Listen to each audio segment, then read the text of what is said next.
और ऐसा तभी हो सकता है जब आप टीएमसी के लीडर हों, क्योंकि आपको पता है मौन स्वीकृति है तो वो ममता बनर्जी की है। जनता बंगाल की त्रस्त है ममता बनर्जी से, और ये कहना गलत नहीं होगा। जंगल राज कैसा होता है? बिल्कुल ममता राज जैसा होता है। यह हर नागरिक के लिए पीड़ाजनक है, चिंताजनक है कि एक महिला मुख्यमंत्री जिनके पास गृह मंत्रालय भी है, वे अपनी पार्टी के गुंडों को खुली छूट देती हैं और जनता की सुरक्षा की उनको चिंता नहीं है। टीएमसी के गुंडे लीडर जो है उनकी सुरक्षा की चिंता है। इंसाफ दिलाना है जनता को, बचाव कर रही है टीएमसी के गुंडों का। और जैसा मैंने आपको बताया, ताजिमुल, ये ताजिमुल अक्का जेसीबी, तो ये जेसीबी जो महिलाओं को प्रताड़ित करती है, कानून व्यवस्था को ध्वस्त करती है, ये जेसीबी पार्क कहां होती है?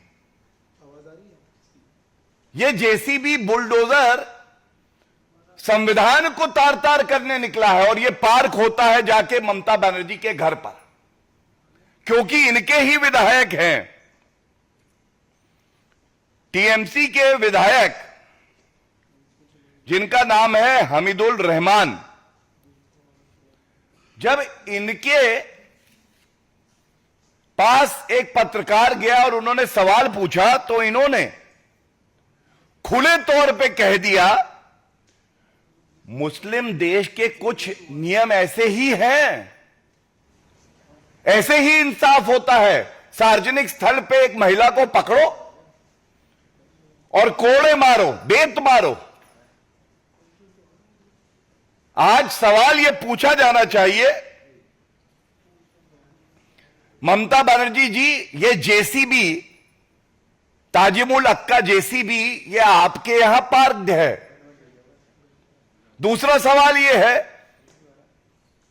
ये आपके विधायक जो हैं हमीदुल रहमान, ये आप ही की सोच क्या आगे बढ़ा रहे हैं कि किसी भी महिला को पकड़कर सार्वजनिक स्थल पर कोड़े मारो, क्योंकि ऐसा मुस्लिम देशों के नियम के अनुसार हो रहा है।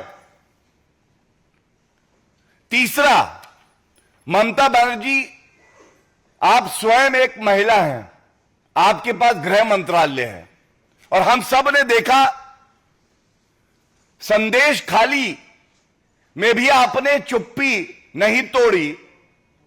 संदेश खाली ने शाहजहां दिया और नॉर्थ दिनाजपुर ने औरंगजेब ताजिमुल दिया। मैं पूछना चाहूंगा, आज जो विपक्षी दल, जो घमंडिया संविधान की प्रतिलिपि हाथ में लेके खड़े रहते हैं, क्या ये जो तालिबानी न्याय हो रहा है पश्चिम बंगाल में, वो इससे सहमत है? ममता बनर्जी, ये मुद्दा है महिलाओं की अस्मिता और अधिकार का, ये मुद्दा है ह्यूमन राइट्स का, मानव अधिकारों का। यह मुद्दा है कि आप तुष्टीकरण की राजनीति में इतना लिप्त हो गई हैं कि आपको संविधान और मानव अधिकारों की चिंता ही नहीं रही है। और यह मुद्दा है कि कानून व्यवस्था पश्चिम बंगाल में ध्वस्त है, ममता बनर्जी मस्त है। यह मुद्दा है आज घमंडिया के एक एक नेता। खड़गे जी चुप, सोनिया गांधी जी महिला है शांत, राहुल गांधी के लब सिल गए, मैं कुछ नहीं बोलूंगा। अखिलेश यादव मुंह में दही जमी हुई है, एक उनका वक्तव्य नहीं आया है।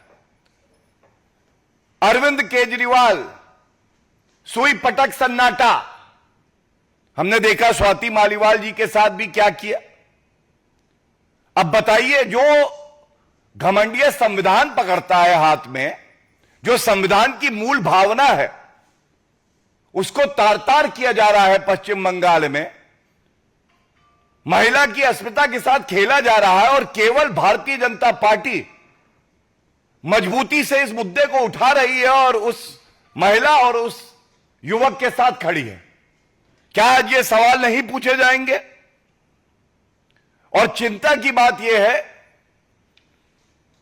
कि चाहे वो ताजिमुल हो और चाहे वो हमीदुल रहमान हो, टीएमसी के एमएलए, वो ये नहीं कहते हैं कि ये निंदनीय है, वो इसको सही ठहराते हैं। वो इसको मुस्लिम देशों में जैसे न्याय होता है उससे तुलना करके कहते हैं कि पश्चिम बंगाल अब तालिबान राज हो गया है, अब यह कानून से नहीं चलेगा। किसी भी महिला, किसी भी युवक को पकड़ो, खुद ही तय कर दो कि उसने गलत किया है और सजा दे दो। ममता बनर्जी, संदेश खाली हो, चाहे चुनाव से पहले और परिणाम आने के बाद हिंसा की वारदातें हो, बलात्कार हो, हत्या हो, और अब उत्तरी दिनाजपुर में ये जो निंदनीय कृत्य हुआ है, इसकी जिम्मेदारी आपकी है। और ये मांग हम उठाते हैं कि ममता बनर्जी, क्योंकि गृह मंत्रालय भी आप ही के पास है और कानून व्यवस्था ध्वस्त हो गई है, आपको इस्तीफा दे देना चाहिए। पश्चिम बंगाल अब आपसे संभल नहीं रहा है। वहां की जनता ये सवाल पूछ रही है जो हम इस मंच से उठा रहे हैं। I will just also summarize in English in short so that it reaches every citizen of West Bengal particularly and every citizen of India. In Chopra, North Dinajpur, there is a incident that has taken place where a woman has been flogged, physically abused along with a man, and this has been done at a public place, violating their dignity, violating their fundamental right to associate with each other.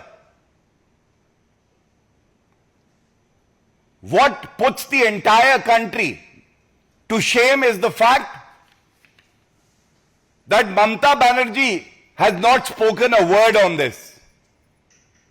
She being a woman and a woman chief minister who has taken oath under the Constitution of India should have been the first one to come out and condemn this incident.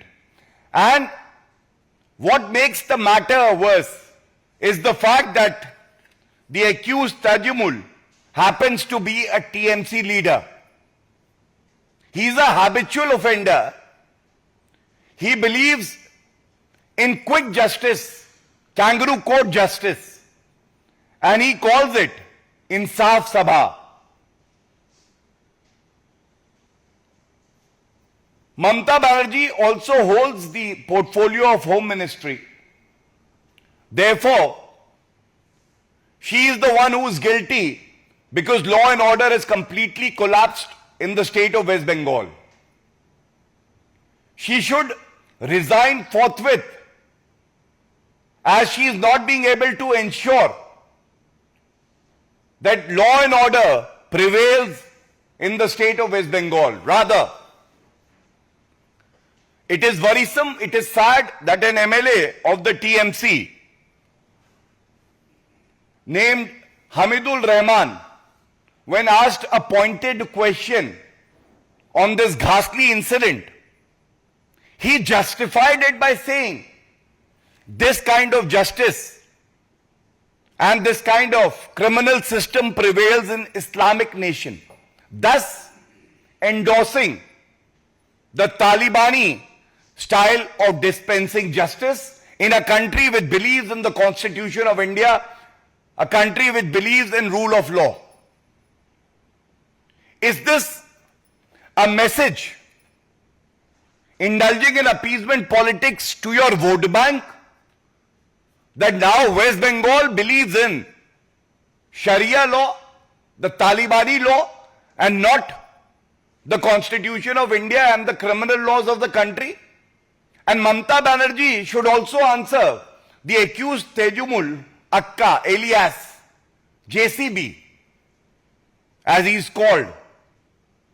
Why are you protecting him, Mamata Banerjee? Is the JCB parked at the CM house? The criminals are not afraid of the law, and the citizens are afraid of the TMC goons. Such is the plight of citizens in West Bengal. I would also like to raise a very important aspect. From the last few weeks, we have been witnessing very shallow drama by the opposition parties holding the Constitution of India without believing in it. Today, from this platform, we need to ask, where is Mallikarjun Kharge ji, Sonia Gandhi ji, Rahul Gandhi ji, Akhilesh Yadav, Lalu Prasad Yadav, Tejasvi Yadav, Arvind Kejriwal? No one has made any statement condemning the ghastly incident. Such is their belief in the Constitution of India, or rather we say, such is their belief in the Taliban rule of law, which has been imposed by Mamata Banerjee on the citizens of West Bengal. Our National President JP Nadda ji has raised this issue through an ex-post. And on behalf of the Bharatiya Janata Party, I must assure every resident of West Bengal, every citizen of India, that Bharatiya Janata Party will be standing shoulder to shoulder with the victims and will protect the fundamental rights of the citizens fiercely. We believe in the Constitution of India. We will ensure that this Talibani kind of government does not even exist for a day. Constitution of India has to prevail, and our fight starts, and we demand Mamata Banerjee to resign forthwith. And in the end, I just want to also say that this incident pertains to the dignity of a woman, one. Two, it pertains to the issue of human rights being violated in West Bengal. It raises, three, a very serious concern regarding the cheap, petty appeasement politics that Mamata Banerjee has been indulging in, violating the Constitution of India and the oath that she has taken. And it is also an indication of how law and order has completely collapsed in the state of West Bengal. For more such videos, subscribe to the NewsX YouTube channel, hit the bell icon.